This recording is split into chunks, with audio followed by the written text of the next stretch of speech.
नमस्कार दोस्तों, स्वागत है आपका स्टडी विद एम में। तो देखिए, आज मैं आप सभी के लिए लेकर आया हूँ करंट अफेयर्स की क्लास। देखिए, जो आपका एक करंट अफेयर है, हमारे द्वारा जनवरी मंथ का करंट अफेयर आपको प्रोवाइड करा दिया गया है।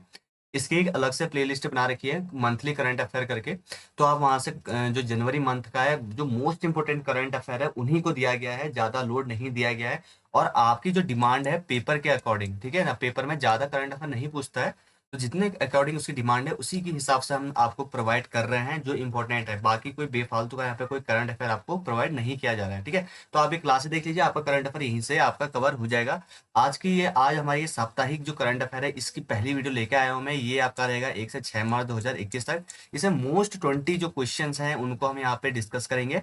और जिनकी संभावनाएं बनती हैं आपका पेपरों में, तो उन्हीं के बारे में यहाँ पे डिस्कस करा जाएगा। ये क्वेश्चन मैं आपको एक बार फिर से बता दूं। मेरा मोटिव सिर्फ आपका जो यूपी टीएससी का एग्जाम आएगा या यूपी पीएससी का एग्जाम आएगा, उसमें आपका करंट अफेयर कवर कराने का है, ठीक है। ये आपका 20 क्वेश्चन है, हो सकता है आने वाले टाइम पे 15 भी हो जाए। क्योंकि अगर इसमें आपका जो करंट अफेयर का जो यहाँ पे जो वेटेज है, उतना ज्यादा नहीं है लेकिन उतना ज्यादा नहीं है। तो उसके हिसाब से, उसी के अकॉर्डिंग मैं यहाँ पे आपके सभी के लिए क्वेश्चन की जो क्वेश्चन है उसको रखूंगा, ठीक है। तो स्टार्ट करते हैं आज की वीडियो को। और वीडियो को स्टार्ट करने से पहले लोगों से एक रिक्वेस्ट करना चाहूंगा कि जिन लोगों ने अभी तक हमारे YouTube चैनल को सब्सक्राइब नहीं किया है, वे लोग इसको जरूर सब्सक्राइब कर लीजिएगा। साथ ही साथ देखिए, यहाँ पे बेल आइकन है, इस बेल आइकन को भी जरूर प्रेस कर लीजिएगा आप, अब ताकि हम यहाँ पे कोई भी वीडियो डालते हैं तो उसका जो नोटिफिकेशन है वो आपके पास जल्द से जल्द पहुंच जाए। बहुत सारे लोग कह रहे थे कि सब पीडीएफ कहाँ से मिलेगी, क्या चीजें करनी पड़ेंगी। तो देखिए, आपको सबसे पहले टेलीग्राम हमारा जो टेलीग्राम ग्रुप है उसको ज्वाइन कर लेना है। ग्रुप को ज्वाइन करने का तरीका यह है कि आप अपना जो टेलीग्राम एप्लीकेशन है उसे ओपन करिए और उसके सर्चिंग बार पे स्टडी विद एम टाइप कर लीजिए, ठीक है। जैसे आप टाइप करके सर्च मारेंगे तो आप देख सकते हैं कि हमारे जो यूट्यूब चैनल का आइकन है, इसी आइकन पे आपको हमारा टेलीग्राम ग्रुप भी मिल जाएगा। तो आप इसको ज्वाइन कर लीजिए। इसमें आपकी क्विज चलाई जा रही है, पीडीएफ शेयर करी जाती है, बहुत सारी आपके ही मतलब की सारी चीजें वहां पे डाली जाती हैं। तो जो लोग इसमें इंटरेस्टेड हैं वो लोग ज्वाइन करिए, बाकी जो लोग नहीं इंटरेस्टेड है वो मत करिए, कोई दिक्कत नहीं है। तो आज की इस वीडियो को स्टार्ट करते हैं, ठीक है। और करंट अफेयर क्या है, इसमें टॉप 20 क्वेश्चंस रखे गए हैं मेरे द्वारा, तो आप इसको देख लीजिएगा, ठीक है। तो देखिए, सबसे पहला क्वेश्चन पढ़ लेते हैं। हाल ही में कोटद्वार का नाम बदलकर नया नाम क्या रखा गया है, ठीक है। ये क्वेश्चन मेरे द्वारा खुद ही टाइप करके बनाया गया है। हो सकता है कि किन्हीं क्वेश्चनों में थोड़ा सा आगे पीछे हो गया हो, या मेरी जो टीम है ये बनाती है, यहाँ पे क्वेश्चनों को टाइप करवाती है। कभी मुझे टाइम मिलता है तो मैं टाइप कर देता हूँ, लेकिन अधिकतर जो है वो मेरी टीम करती है।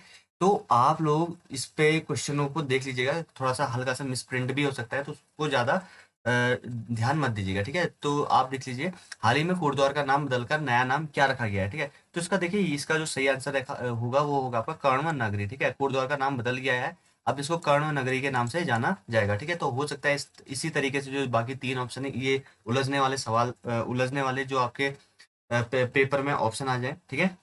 देखिए, आपका जो कोड द्वारा है, बहुत सारे लोगों को पता नहीं होगा, कि हो सकता है 99% लोगों को पता होगा, ये मैं मानता हूँ। और बहुत सारे लोगों को ये नहीं पता होगा कि जो कोटद्वार है किस जनपद के अंतर्गत आता है। ये आपका उत्तराखंड के पौड़ी जनपद के अंतर्गत आता है।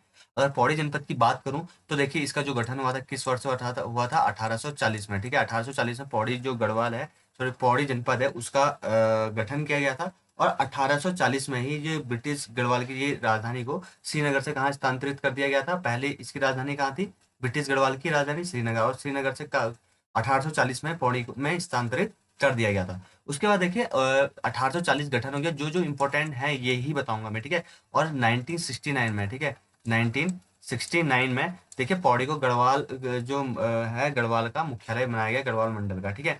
और 1992 में क्या किया गया, इसको हिल स्टेशन घोषित कर दिया गया था, ठीक है। अब आपसे मैं एक क्वेश्चन पूछना चाहूंगा, जिन लोगों को आता है नीचे कमेंट करिएगा, अगर नहीं आता आप कमेंट में मेरे से बोल दीजिएगा कि इसका आंसर नहीं आ रहा, आप बता दीजिए, मैं आंसर को पिन कर दूंगा वहीं पे, ठीक है। लेकिन नीचे आपको कमेंट जरूर करना है। आपको ये बताना, आज का क्वेश्चन ऑफ द डे यही होगा कि आपका जो पौड़ी जनपद है उसमें कितने विकास खंड है, नंबर बताने आपको, कितने विकास खंड है आपके पौड़ी जनपद में, ठीक है। तो ये सारी चीजें आप देख लीजिएगा।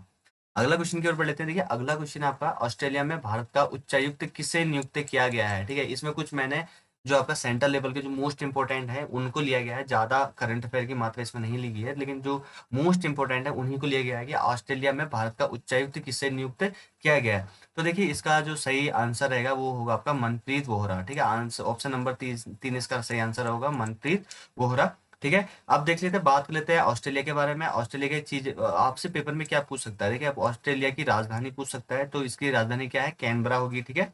मुद्रा यहाँ की ऑस्ट्रेलियन डॉलर होती है। ठीक है। और अभी अगर यहाँ के प्रधानमंत्री की बात करें ऑस्ट्रेलिया की, तो ऑस्ट्रेलिया के प्रधानमंत्री कौन है, क्वेंटिन ब्राइस। ठीक है। तो क्वेंटिन ब्राइस हैं यहाँ के प्रधानमंत्री ऑस्ट्रेलिया के। अगला क्वेश्चन देख लेते हैं, पीआईबी के प्रधान महानिदेशक के रूप में किसे नियुक्त किया गया है। ठीक है। तो पीआईबी सब लोग जानते होंगे, प्रेस इंफॉर्मेशन ब्यूरो। तो यहाँ पे जो भी आपके केंद्र सरकार जो भी डिसीजन लेती है, तो उसका जो प्रेस ब्यूरो है यही है, वहाँ की सारे डिसीजन यहाँ पे आ जाते हैं, आपको आप यहाँ पे देख सकते हैं पीआईबी। तो देखिए पीआईबी के जो प्रधान महानिदेशक के रूप में किसको नियुक्त किया है, तो इसका जो सही आंसर होगा वो होगा आपका जयदीप भटनागर। ठीक है। ऑप्शन नंबर ए इसका सही आंसर होगा, जयदीप भटनागर जो है वो आपके पीआईबी यानी कि प्रेस इंफॉर्मेशन जो ब्यूरो है उसके क्या चुने गए हैं, प्रधान महानिदेशक चुने गए हैं। ठीक है। तो इसको देख लीजिएगा। अगला क्वेश्चन पढ़ लेते हैं। देखिए अगला क्वेश्चन है आपका, हाल ही में राज्यसभा व लोकसभा चैनलों का विलय हो गया। देखिए तो आप जब अपना टीवी ऑन करते होंगे तो आपको वहाँ पे देखिए जो यूपीएससी की तैयारी करते हैं वे ये दो चैनलों को तो वो बहुत टाइम देते हैं। राज्यसभा और लोकसभा इसकी डिबेट वो मिस नहीं करते हैं। देखिए राज्यसभा और लोकसभा के जो चैनल है अब इनका विलय कर दिया गया है। अब इनका सिर्फ अब इन दोनों को मिला के एक चैनल बना दिया गया है। तो अब इसमें अब जो नया चैनल बना है तो इसका नाम क्या है। ठीक है। ये मोस्ट इंपॉर्टेंट है, आप इसको स्टार लगा सकते हैं, आ सकता है आपके पेपर में आगामी करके। ठीक है। सबसे पहला है आपका देखिए संसद टीवी, दूसरा आपका राजनीतिक टीवी, तीसरा अतुल्य भारत और चौथा आपका मंथन टीवी। तो जिन लोगों को आता है वो नीचे कमेंट कर सकते हैं। तो इसका जो सही आंसर होगा वो होगा आपका संसद टीवी। ठीक है। जो नया चैनल का नाम रखा गया है वो रखा गया आपका किसके नाम पे, संसद टीवी। ठीक है। संसद टीवी के नाम पे यहाँ पे रखा गया है। बात कर लेते हैं लोकसभा। ठीक है। लोकसभा क्या होता है, देखिए आपका संसद का निम्न सदन होता है। ठीक है। और इनके जो लोकसभा के जो सदस्य होता है उनके सदस्यों का निर्वाचन किसके द्वारा होता है, जनता के द्वारा, तो प्रत्यक्ष रूप से होता है। ठीक है। और जो ये लोकसभा है इसकी जो संरचना है, इसका जो संरचनात्मक है इसका, तो इसमें 21 अनुच्छेद के तहत लोकसभा का संरचनात्मक ढांचा तैयार किया गया है। तो ये है आपका अनुच्छेद कौन सा हो जाएगा, 81।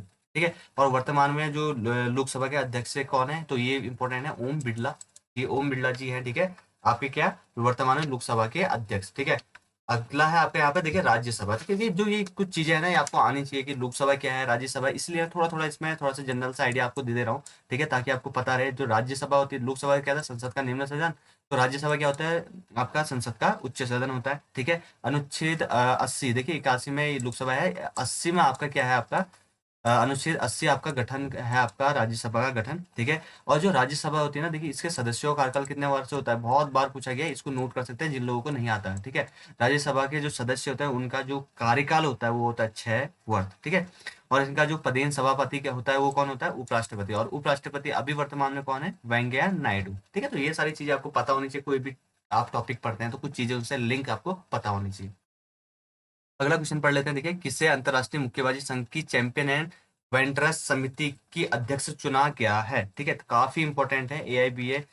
ठीक है। यानी कि जो मुक्केबाजी संघ है उनका चैंपियंस एंड वेंटरन्स समिति का अध्यक्ष किससे चुना गया है, तो ये भी काफी इंपॉर्टेंट है, ये है आपका मैरी कॉम को चुना गया है। ठीक है। अगर मैं यहाँ पे अंतर्राष्ट्रीय मुक्केबाजी संघ के अध्यक्ष की बात करूँ तो वो कौन है, आपके उमर कैमलेव। ठीक है। तो ये आपको देख लीजिएगा, इसको आप नोट कर लीजिएगा, उमर। कोशिश करी जाएगी आने वाले टाइम पे हम आपको पेन टैब से पढ़ाएं, ताकि आप, मैं यहाँ पे कोई भी चीज लिखूं तो उसको आप भली बात ही देख सके। ठीक है। तो आप फिलहाल अभी यहाँ पे मैनेज कर लीजिए, तो आने वाले टाइम पे हम आपको यहाँ पे पेन टैब के द्वारा भी पढ़ाया जाएगा। ठीक है। अगला क्वेश्चन पढ़ लेते हैं। देखिए संयुक्त राष्ट्र महासभा ने 2023 को किस वर्ष के रूप में बनाने के लिए भारत सरकार को प्रस्ताव भेजा है। ठीक है। 2023 को किस संयुक्त एक बार फिर से क्वेश्चन को पढ़ लेते हैं, देखिए थोड़ा सा मिस प्रिंट हो सकता है।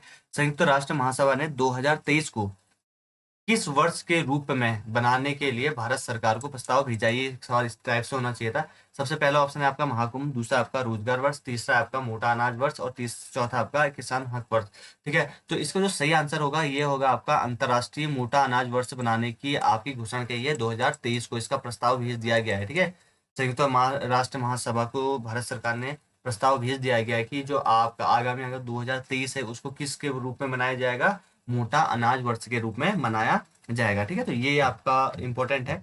अगला क्वेश्चन देख लेते हैं। यहाँ पे देखिए हाल ही में एरोमा पार्क बनाने की घोषणा किस जिले में करी गई है। ठीक है। एरोमा पार्क बनने जा रहा है आपका, तो ये जो एरोमा पार्क है वो कहाँ पे बनने जा रहा है, तो आपको ये बताना है। सबसे पहला ऑप्शन है चंपावत, दूसरा रुद्रप्रयाग, तीसरा आपका उधम सिंह नगर, चौथा आपका देहरादून। ठीक है, तो देखिए जो सही आंसर रहेगा वो होगा उधम सिंह नगर। उधम सिंह नगर में भी कहाँ पे बनने जा रहा है? काशीपुर में। ठीक है, काशीपुर में आपका ये जो एरोमा पार्क है ये बनने जा रहा है, तो काफी इंपॉर्टेंट है। अब बात कर लेते हैं आपका उधम सिंह नगर की। उधम सिंह नगर की जो आपका ये जिला बना, कब बना था ये? 1995 में। अगर आप इसका टोटल डेट अगर आप नोट करना चाहते हैं तो वो भी नोट कर सकते हैं। तो देखिए ये उधम सिंह जो जनपद है ये बना था आपका 30 सितंबर 1995 को बना था। ठीक है, उससे पहले ये किसका भाग था? ये था आपका नैनीताल का, एनटीएल। ठीक है, नैनीताल का भाग था ये। और यहाँ पर अगर अभी वर्तमान में अगर मैं विधानसभा क्षेत्र की बात करूँ तो कितने विधानसभा क्षेत्र हैं? 9 विधानसभा क्षेत्र है यहाँ पे। और ये देखिए जो आपका कई कई बार ताल पूछ लिया जाता है, देखिए उधम सिंह नगर में ही आपका द्रोण ताल हो गया, गिरी ताल हो गया। ठीक है, और यहाँ एक यहाँ पे आपकी कृत्रिम झील भी बनी हुई है। वो कृत्रिम झील किस वर्ष से बनाई गई थी? 2006 में बनाई गई थी वो कृत्रिम झील। और कृत्रिम झील का नाम क्या है? यह आपका खेड़ा झील। ठीक है, खेड़ा झील है इस झील का नाम। ठीक है, ये है आपकी कृत्रिम झील बनाई गई है।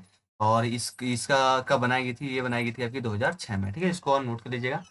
अगला क्वेश्चन है आपका, देखिए हाल ही में किसे उत्तराखंड के तीसरे मंडल के रूप में बनाने की घोषणा की है? अभी देखिए पूरा स्वीकृत नहीं हुआ है, मतलब टोटल इसका गजट नहीं निकला है। ठीक है, अखबार में निकलता है ना गजट, तो ये अभी निकला नहीं है। तो देखिए इसलिए अभी फिलहाल इसको बनाने की घोषणा की है, तो आपको इतना ही याद रखना है। तो देखिए सबसे पहला ऑप्शन है गैरसैंण, दूसरा कोटद्वार, तीसरा आपका रुद्रप्रयाग, चौथा आपका चमोली। तो आपको सभी को पता होगा क्योंकि ये काफी चर्चाओं में रहा है। तो उत्तराखंड में जो तीसरा मंडल बनने जा रहा है वो है आपका गैरसैंण। सबसे पहला है आपका देखिए कुमाऊं मंडल, गढ़वाल मंडल। अगर ये इसका गजट निकल के आ जाता है तो आपका गैरसैंण मंडल भी हो जाएगा। ठीक है, गैरसैंण मंडल में देखिए जो घोषणा करी है इसमें 4 जिलों को सम्मिलित किया गया है, 2 कुमाऊं के और 2 गढ़वाल के। ठीक है, 2 कुमाऊं के हैं, 2 गढ़वाल के हैं। जो कुमाऊं के जिले हैं उसमें जो कुमाऊं के मेन जिले हैं उन्हीं को शामिल कर दिया गया है, तभी इसमें बहुत ज्यादा बवाल हो रहा है। सबसे पहला अल्मोड़ा और दूसरा क्या है? बागेश्वर को सम्मिलित किया जा रहा है आपका ये जो नया मंडल बन रहा है गैरसैंण में। वैसे आपका गढ़वाल में आपका,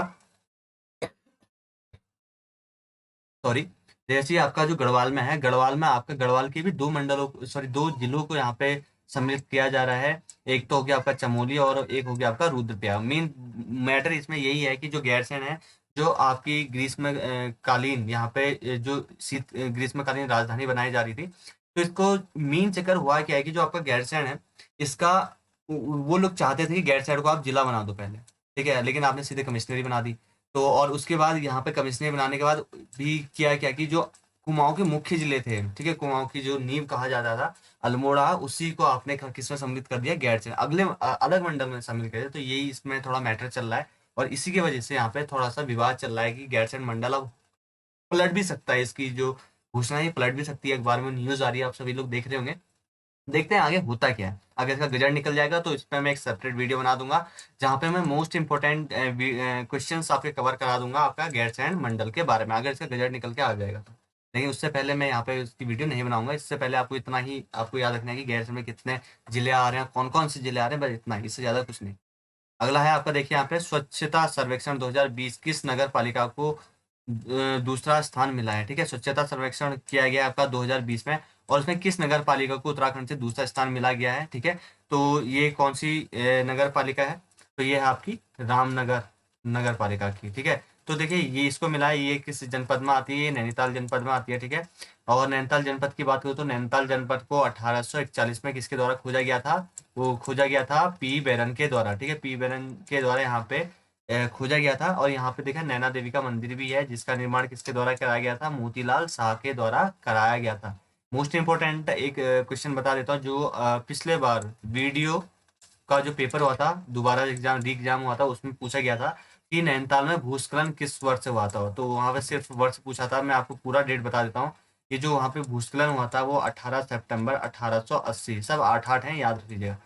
ठीक है, ट्रिक याद करने का ट्रिक है 8-8 बस। 18 सितंबर 1880 को यहाँ पे क्या हुआ? नैनीताल जिले में भारी भूस्खलन हुआ था। अगला है आपका, देखिए अगला क्वेश्चन देख लेते हैं। इथर सिंह देओल का निधन हुआ, वो किस फील्ड से थे? तो सबसे इसका जो सही आंसर हो जाएगा वो हो जाएगा आपका एथलीट। ठीक है, अगला है, देखिए हाल ही में किस दिन प्रधानमंत्री जन औषधि दिवस मनाया गया? देखिए जन औषधि सप्ताह चल रहा था, सप्ताह चला आपका 1 से लेके 7 मार्च तक। ठीक है, तो लेकिन जो आपका जन औषधि दिवस मनाया गया तो वो मनाया गया था आपका 7 मार्च। इसके पीआईबी की रिपोर्ट भी आप देख सकते हैं, वहां पे जाके मैंने देखा था। तो पीआईबी की रिपोर्ट में भी मैं कंफर्म नहीं था जब इसका था, तो पीआईबी की रिपोर्ट से जाके मैंने ये देखा, तो ये काफी इंपॉर्टेंट है। जो जन औषधि दिवस मनाया गया है वो कब मनाया गया है? 7 मार्च को। आने वाले जो एग्जामिनेशन पेपर होगा उसमें काफी इंपॉर्टेंट है, तो आप देख सकते हैं इसको। अगला आपका एक यहाँ पे देखिए, संचारी रोग नियंत्रण अभियान कहाँ शुरू किया गया है? ठीक है, संचारी जो रोग नियंत्रण अभियान है वो कहाँ पे स्टार्ट किया गया है? ये अभियान ये किया गया आपका उत्तराखंड के बगल में, क्या है आपका? उत्तर प्रदेश। उत्तर प्रदेश का सही आंसर हो जाएगा। ठीक है, अगला है आपका देखिए, हाल ही में राष्ट्रीय विज्ञान दिवस कब मनाया गया? ठीक है, विज्ञान दिवस कई बार पूछ लिया जाता है, ये इसको रखने का भी एक ही मोटिव था कि आपका जो करंट अफेयर के साथ है, अगर इस बीच कोई भी दिवस चल रहे हैं तो उन दिवस को भी कवर कर लिया जाए। बहुत सारे लोग दिवस में कंफ्यूज रहते हैं। ठीक है, और 1 से 2 दिवस तो पक्का पूछा जाता है। तो देखिए, राष्ट्रीय जो विज्ञान दिवस मनाया जाता है वो प्रतिवर्ष कब मनाया जाता है? वो मनाया जाता है आपका 28 फरवरी को। ठीक है, 28 फरवरी को राष्ट्रीय विज्ञान दिवस मनाया जाता है। और इस बार की जो थीम थी, यानी कि 2021 की जो थीम थी आपकी विज्ञान दिवस की, वो क्या थी? सीधे तो वो थी आपकी फ्यूचर ऑफ साइंस टेक्नोलॉजी, और क्या थी कि आपकी future of science technology and innovation. ठीक है, तो ये आपकी 2021 की थीम थी, आप इसको नोट भी कर सकते हैं, future of science technology and innovation. ठीक है, अगला देख लेते हैं। अगला देखते हैं, शून्य भेदभाव दिवस कब मनाया जाता है? ठीक है, काफी इंपॉर्टेंट है कि आपका जो शून्य भेदभाव दिवस है वो कब मनाया जाता है? तो ये आपका 1 मार्च। ठीक है, 1 मार्च को शून्य भेदभाव दिवस मनाया जाता है। इसी टाइप के कुछ नए नए दिवस पूछा जा सकता है आपका यूपी ट्रिपल सी। ठीक है, आगामी बहुत सारे पेपर आने वाले हैं। अब आपके पेपर मई और जून के आसपास में काफी पेपर हो जाएंगे, तो आप उसकी तैयारी पर लगे रहिए। हमारे द्वारा उत्तराखंड की सीरीज भी चलाई जा रही है, तो आप उत्तराखंड के सारे क्वेश्चन देख सकते हैं यार। वहाँ पे हमारे द्वारा 1000 प्लस वहाँ पे वीडियो सॉरी क्वेश्चंस कवर कराए गए हैं, वो भी कौन से? New question. ठीक है, उत्तराखंड के बिल्कुल न्यू क्वेश्चन को कवर कराया गया है, तो आप उसको एक बार देख लीजिएगा, तो आपको वन लाइनर पढ़ने की भी जरूरत नहीं है। तो वहाँ पे बहुत सारी चीजें कराई जा रही हैं उत्तराखंड के। अभी हाल ही में हम मोस्ट इंपोर्टेंट PYQ लेके आ रहे हैं। ठीक है, प्रीवियस ईयर क्वेश्चंस लेके आए हैं, उसकी भी 5-6 वीडियोज आ चुकी हैं, तो उसको भी आप देखिए जरा। तो बताइए, वहाँ पे रिस्पॉन्स काफी कम मिल रहा है, सब्सक्राइब भी बहुत कम लोग कर रहे हैं, अच्छा कंटेंट देने के भी बावजूद। लेकिन देखते हैं, हम तो अपनी मेहनत करते रहेंगे। तो आप सभी लोगों से रिक्वेस्ट है, जो लोग भी हमारी वीडियोस देख रहे हैं, तो आप लोग प्लीज हमारी वीडियो को सब्सक्राइब जरूर करिएगा, अपने दोस्तों के साथ शेयर जरूर करिएगा। ठीक है, तो अगला क्वेश्चन पढ़ लेते हैं। वह भारतीय पहलवान जिसने हाल ही में महिलाओं के 53 किलो के वर्ग में स्वर्ण पदक जीता है? ठीक है, तो आंसर बताइए कौन होगा वो? तो वो थी आपकी विनेश फोगाट। ठीक है, विनेश फोगाट। ठीक है, तो इसका राइट आंसर कौन क्या होगा? विनेश फोगाट। देख लेते हैं, अगला आपको देखा, हाल ही में विश्व वन्य जीव दिवस किस दिन मनाया गया था? ठीक है, काफी इंपॉर्टेंट है, क्योंकि ये मार्च का महीना चल रहा है, और इसमें अगर वन्य जीव दिवस आ जाता है, तो विश्व वन्य जीव दिवस कब मनाया गया था? ये मनाया गया था आपका 3 मार्च को। ठीक है, तो काफी इंपॉर्टेंट है। और अगला पढ़ लेते हैं यहाँ पे, चीन ने पिछले वर्ष के अनुसार अपने रक्षा बजट में कितने प्रतिशत की बढ़ोतरी की है? रक्षा बजट इसलिए चुना मैंने, देखिए आपका अभी पुलिस का पेपर आने वाला है, किसका पेपर आने वाला है? पुलिस का आने वाला है, उसी में आपका सब इंस्पेक्टर का पेपर भी आने वाला है। अगर इसका जो पेपर बनाने वाला अगर थोड़ा सा माइंड से या फिर लेवल के अनुसार, अगर जिस लेवल से बनना चाहिए पेपर, अगर उसके हिसाब से बनाएंगे, तो देखिए वो रक्षा पे थोड़ा सा, रक्षा से इम्पोर्टेंट थोड़ा सा जो आपके क्वेश्चन है उनको ज्यादा पूछ सकते हैं, क्योंकि अगर वर्दी चाहिए तो वर्दी के पीछे आपसे आपका जो मोटो होना चाहिए वो रक्षा होना चाहिए। चाहे आप पब्लिक की रक्षा करें या आपके देश की रक्षा करें, तो आपका जो मेन मोटो होना चाहिए वो रक्षा होना चाहिए। ठीक है, तो अगर पेपर जो बनाएगा तो उसमें ये क्वेश्चन पूछा जा सकता है। पुलिस के कांस्टेबल में तो कम, लेकिन सब इंस्पेक्टर में ज्यादा पूछने के चांसेस हैं। आप पूछता है या नहीं पूछता, ये बात की बात देखी जाएगी। लेकिन ये मेरे को जो उत्तराखंड पुलिस सब इंस्पेक्टर है उसके हिसाब से काफी इंपॉर्टेंट लगा, क्योंकि जो चीन है उसने अपने जो रक्षा बजट है उसमें बढ़ोतरी कर रखी है। और कितने प्रतिशत की बढ़ोतरी कर रखी है? 6.8% की। ये पहला ऑप्शन आंसर आपका सही, 6.8% की बढ़ोतरी कर रखी है। तो काफी इंपॉर्टेंट है, अगर वो अपने रक्षा बजट में इतना ही बढ़ोतरी करा कि, आपने देखा होगा पिछले बार जब लॉकडाउन के आसपास यहाँ पे क्या हुआ था, उन्होंने कब्जा करने की कोशिश करी थी अपनी हमारी जो भारत की सीमा है, वहाँ पे पेंगोंग झील के आसपास, वहाँ पे इन्होंने क्या किया था? कब्जा करना, हाथापाई हुई थी। हमारा मेजर यहाँ पे शहीद हुए थे। ठीक है, संतोष था उनका नाम। तो काफी इम्पोर्टेंट है इसलिए, क्योंकि ये हमारे हमारे जो देश में के बजट में इतना नहीं होता जितना चीन के देश के बजट में होता है। चीन के देश में देखिए रक्षा बजट में उन्होंने अपने जो रक्षा बजट के में 6.8% या क्या कर दिया उन्होंने? बढ़ोतरी कर दी। तो काफी इंपॉर्टेंट है, ये आ सकता है, इसको नोट कर लेना आप। हाल ही में ऑस्ट्रेलिया में भारत, अच्छा ये फिर से रिपीटेड हो गया। ठीक है, तो इसको आप देख लीजिएगा, ये मैंने पहले भी बता दिया है। हाल ही में ऑस्ट्रेलिया में भारत का उच्चायुक्त किसे नियुक्त किया गया है? तो वो है आपका मनप्रीत वोहरा। ठीक है, ये रिपीट हो चुका है। अगला है देखिए, हाल ही में अंतर्राष्ट्रीय योग उत्सव कहाँ शुरू किया गया है? ठीक है, काफी इंपॉर्टेंट है, कहाँ पे शुरू किया गया है? तो इसका सही आंसर होगा ऋषिकेश। ठीक है, ऋषिकेश में शुरू किया गया है आपका अंतर्राष्ट्रीय योग उत्सव। ठीक है। उसके बाद देखिए थोड़ा सा ऋषिकेश के बारे में पढ़ लेते हैं। देखिए ऋषिकेश बहुत सारे लोगों से आगे पता करता हूँ कि ऋषिकेश किस जनपद में आता है। तो बहुत सारे लोग कहते हैं कि वो आता है आपका हरिद्वार जनपद के अंतर्गत। बिल्कुल गलत, हरिद्वार जनपद में नहीं आता, ये आता है आपका देहरादून जनपद में। ठीक है, देहरादून जनपद के अंतर्गत आता है आपका हरिद्वार, सॉरी ऋषिकेश। ठीक है, ऋषिकेश को देखिए केदारखंड में कुंभरामजक भी कहा गया है। ठीक है, और ये किनके नदी के मध्य में है, ये आपका गंगा और चंद्रभागा नदियों के मध्य में है। ठीक है, दो नदियां हैं यहाँ पे। और उसी के साथ साथ इसको योग नगरी भी कहा जाता है, संत नगरी भी कहा जाता है। और उसी के साथ साथ देखिए आपका जो ऋषिकेश है, ऋषिकेश में नगर पालिका का गठन किस वर्ष से किया गया था? 1952 में यहाँ पे ऋषिकेश में क्या किया गया था? नगर पालिका का गठन किया गया था। लेकिन इसको नगर निगम भी बनाया गया कब? 2017 में। ठीक है, आ सकता है ऋषिकेश को नगर निगम किस वर्ष से बनाया गया, आपको पता होना चाहिए। वो बनाया गया आपका 2017 में। उसी के साथ साथ नगर पालिका का गठन कब किया गया था? तो ये होगा 1952 में। अगला वीडियोस का लास्ट क्वेश्चन है आपका यहाँ पे, ग्लोबल बायो इंडिया 2021 का उद्घाटन किसने किया था? ठीक है, तो ये क्या था आपका? डॉक्टर हर्षवर्धन सिंह के द्वारा। ठीक है, तो ये था आपके टॉप 20 क्वेश्चंस। ठीक है, इसमें 20 क्वेश्चन लाया था। कल आपका जो दूसरा सप्ताह है उसके लिए करंट अफेयर आ जाएगा। ठीक है, तो आप उसको देख लीजिएगा हर प्रतिदिन संडे के दिन। ये तो इस बार से स्टार्ट किया, तो इसलिए मैं इतना लेट हो गया हूँ। कल से हर प्रतिदिन संडे के दिन शाम के टाइम पे 5 6 या 5 बजे के टाइम पे आपका यहाँ पे आ जाएगा। आप सभी लोग सारी वीडियोस के अपडेट के लिए हमारे टेलीग्राम चैनल से भी जुड़ सकते हैं। और वहाँ पे पीडीएफ दी जा रही है रात को, वहाँ पे आपकी क्विज कराई जा रही है। तो काफ़ी इंपॉर्टेंट है आप सभी लोगों के लिए। आप सभी लोग इसको ज्वाइन कर सकते हैं। वीडियोस को देखते रहिए, हमारे इस यूट्यूब चैनल को सब्सक्राइब कर लीजिएगा। बहुत सारा मटेरियल आपको दिया जा रहा है। तो उम्मीद करता हूँ दोस्तों आपको यह वीडियो पसंद आई होगी। वीडियो पसंद है तो वीडियो को लाइक कमेंट शेयर जरूर करिएगा अपने दोस्तों के साथ। मिलते हैं आपसे अगली वीडियो में, तब तक के लिए धन्यवाद।